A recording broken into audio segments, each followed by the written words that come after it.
লিটন দাসের নেতৃত্বাধীন বাংলাদেশের দলকে চ্যালেঞ্জ ছুড়ে দিয়েছে ভারতের ভাষ্যকার আশরাফ হোগলে।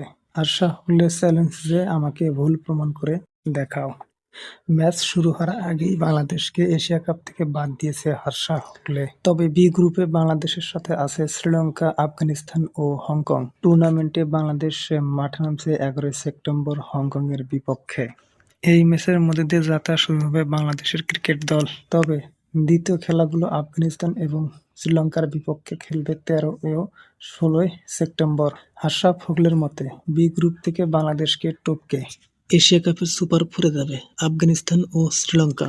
তবে বাংলাদেশকে গোনাই ধরছে না আশরাফ হোগলে। আশরাফ হোগলে বলেন, আমি শ্রীলঙ্কাকে এই গ্রুপ থেকে সুপার ফোরে যাওয়ার ক্ষেত্রে সমর্থন করছি। আফগানিস্তানও আমার কাছে মনে হচ্ছে বি গ্রুপে আফগানিস্তান এবং শ্রীলঙ্কা ভেরিফাইড হিসেবে গ্রুপ শুরু করছে। কিন্তু যেমনটা আমি বলেছি, এটা বাংলাদেশের জন্য একটা বড় টুর্নামেন্ট। বাংলাদেশ গ্রুপ পর্ব থেকে বিদায় নেবে, আর বি গ্রুপ থেকে সুপার ফোরে যাবে শ্রীলঙ্কা ও আফগানিস্তান। দেখা যাক বাংলাদেশ আমাদের ভুল প্রমাণ করতে পারে কিনা।